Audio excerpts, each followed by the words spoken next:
You are portraying a world-famous man who's mentally expanding while simultaneously degrading physically. I guess that's not a role that you get offered every single day. No. How did you first get involved with the film, and what did you make of Anthony McCartan's script? I first got into it got involved by reading Anthony's script, and I sort of read it thinking it would be a biopic of Stephen's life, and it was this. What I read was a story about two extraordinary people and a really quite complicated and intricate love story, I suppose. It was so unexpected. And then when I heard James Marsh was directing it, his work on Man on Wire just had blown my mind, I sort of chased it down. So it wasn't a question of being offered it, unfortunately. I wish. It was one of those ones in which you have to sort of pursue.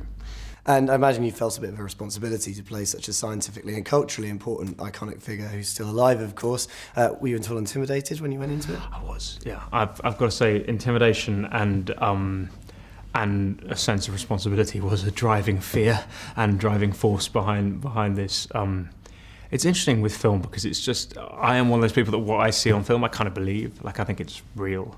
And so the idea of putting the responsibility of putting people's lives on it felt pretty intense, but fortunately they've been Jane and Stephen have been very generous about it. I gather you got to meet the great man. I'm not sure if it was on numerous occasions, but tell us about those experiences and what you felt it added to your performance. Well, I met Stephen first about I think it was about 3 or 4 days before we started filming. And it was complicated because by that point I'd done maybe 3 or 4 months of research and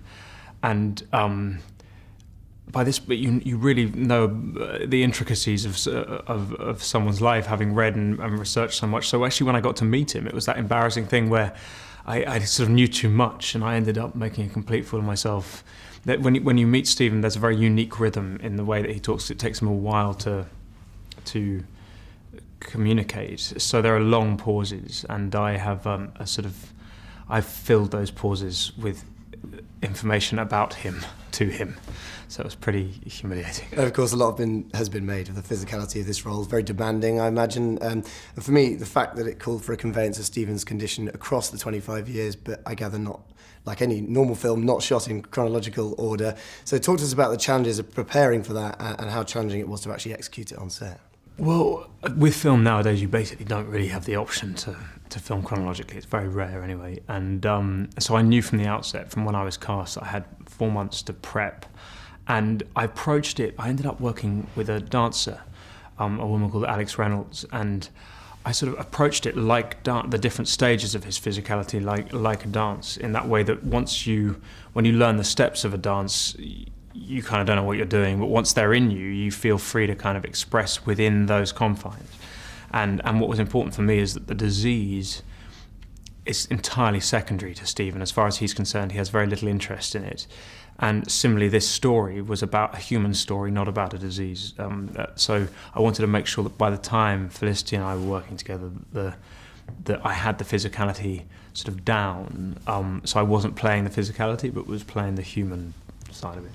And obviously the film centres around the love story, as you mentioned, but Stephen Hawking is primarily known as a brilliant scientist. How much of the science did you concentrate on, and basically, did you read a whole Brief History? I read every single word in A Brief History of Time past my retinas. Like, how much was understood is a different question.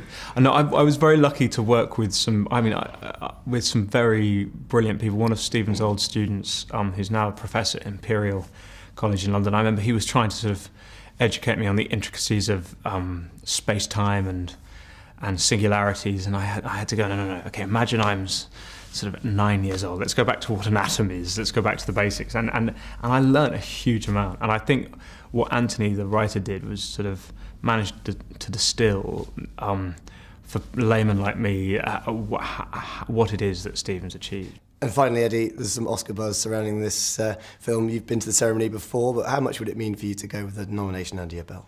Oh my God! Do you know the idea of even sort of when we sang at the Oscars a couple of years ago for Les Miserables, it was one of the most extraordinary evenings, and again wildly terrifying evenings. I remember going on just as we were about to go on to sing live. Someone with a headset going, yeah, that's 1 billion people singing in front. So frankly, that was one of the most extraordinary evenings ever. Even frankly, you try not to listen to too much of the buzz, or because it can. If you listen to good stuff, you have to listen to the bad stuff, and I try to just block my ears to it. But no, it's a very flattering thing. Eddie Redmayne, pleasure to speak with you. Lovely to speak to you. Ladies and gentlemen, you're watching Hey You Guys! Hey You Guys, huh? Hey, you guys. Is that from the Goonies? It is indeed, yeah. Nice. Hey!